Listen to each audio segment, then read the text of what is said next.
motion. We all enjoy things that move. Making things happen by throwing a switch is fun. Creating light can be very useful. Many things that move or light up or get warm do so because of electricity. What is electricity? Well, remember that all matter is made up of tiny atoms. Hovering around the center of each atom are clouds of constantly moving electrons. It's the motion of these electrons that creates electricity. Of course, you can't see moving electrons, but you can detect their presence. Try this little experiment.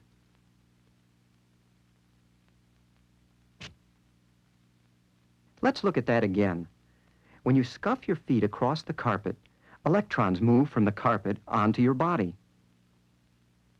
This buildup of electrons is called static electricity.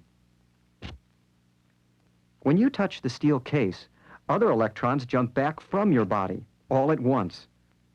You have lost your static electricity. Sometimes electrons don't jump from place to place, but they can pull things like this fur towards this balloon. During a thunderstorm, you can see the results of static electricity. Electrons gather within the swirling clouds. Suddenly they jump. In less than a second, trillions of electrons move from the cloud to Earth.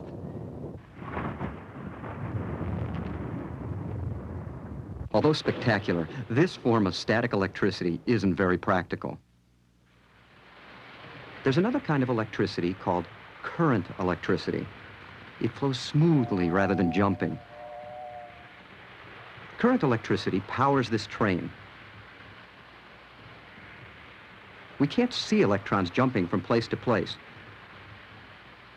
So where is the electricity?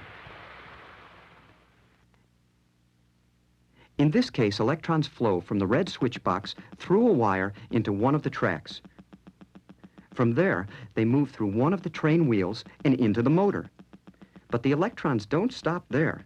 They continue into a second track and back to the red switch box. We call this complete loop of flowing electrons an electrical circuit. As long as the circuit is complete, the electrons flow and the train runs. But suppose we stop the train and try an experiment. Disconnecting part of the circuit should have an effect. Since the flow of electrons is broken, all motion stops.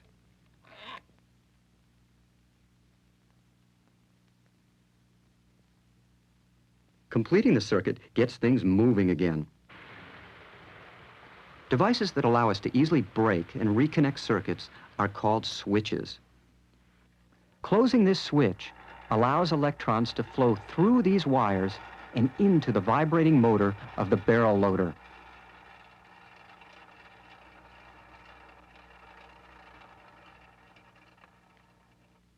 Or try this with your refrigerator light.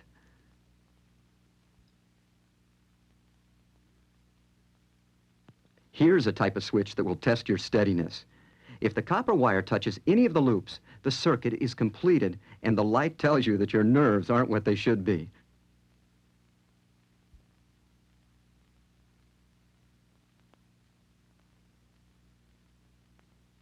But why are most wires that carry electricity made out of copper and covered with plastic?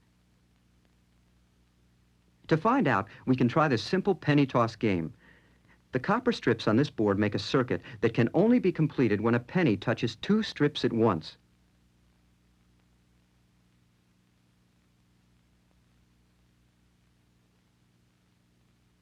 But what happens if we substitute a plastic disc for the copper disc? The plastic doesn't seem to complete the circuit.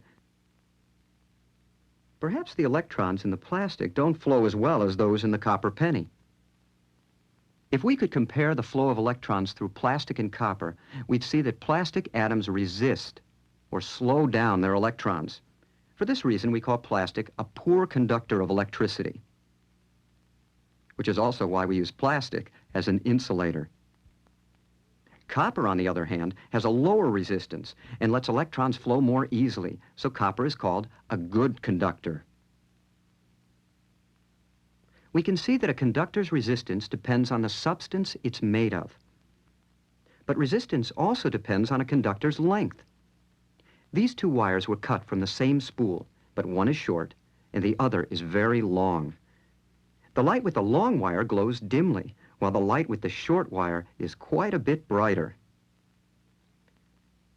The extra amount of electrons in the longer wire seems to slow down the flow of electricity, making the light dimmer. Besides its substance and length, there's something else that affects a conductor's resistance. Can you see the difference between these two copper cables? Would electrons flow more easily through the big one or the small one? To help us think about it, imagine that we are looking at the end of a highway. It's rush hour, but the traffic is moving quite freely. Now imagine parts of the highway closed for construction. The same number of cars must pass through fewer lanes. Traffic slows down. Now imagine that the cars are electrons. The thick conductor passes electrons more easily than the thinner one. We can say that the thinner one has a higher resistance. Conductors with a high resistance usually give off some form of energy, such as light. The thin filament in this vacuum light bulb glows as more and more electricity is pushed through it. The lack of air prevents it from burning up. To launch a model rocket, however, we need a thin wire that heats up very quickly. When we place the wire inside this rocket propellant, we can have a liftoff at a safe distance.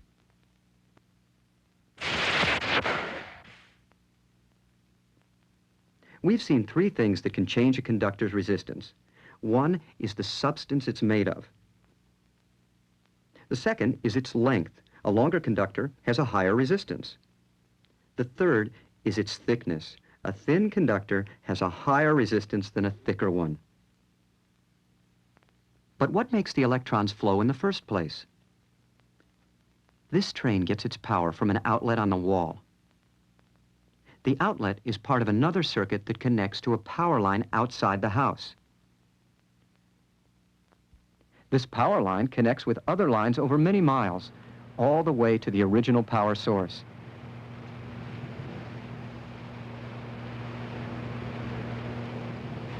There are many sources of electrical power, but in this case, the flow of millions of gallons of water creates our electricity.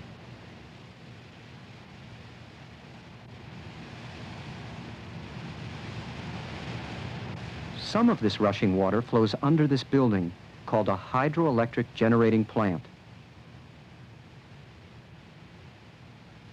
Inside, giant turning machines called generators change the motion of the water into flowing electrons. This generator in Dixon, Illinois, has been creating electricity for over 60 years without burning fuel of any kind. You may have a smaller generator on your bicycle. It turns the movement of a wheel into electricity for your head and tail lights.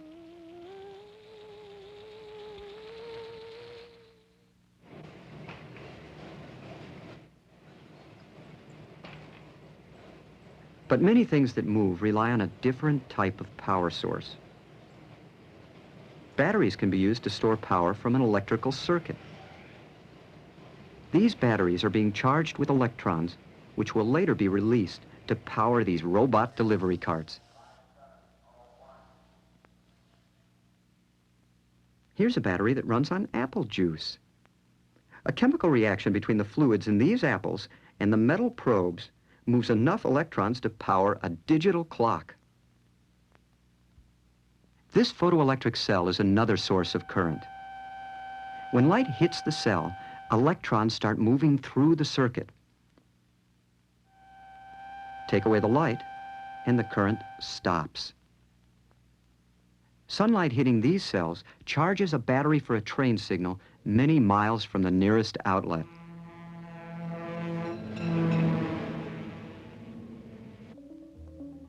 Astronauts in space don't have power lines either. So scientists are developing some very sophisticated ways of generating electricity. Thousands of photoelectric cells are built into this giant panel.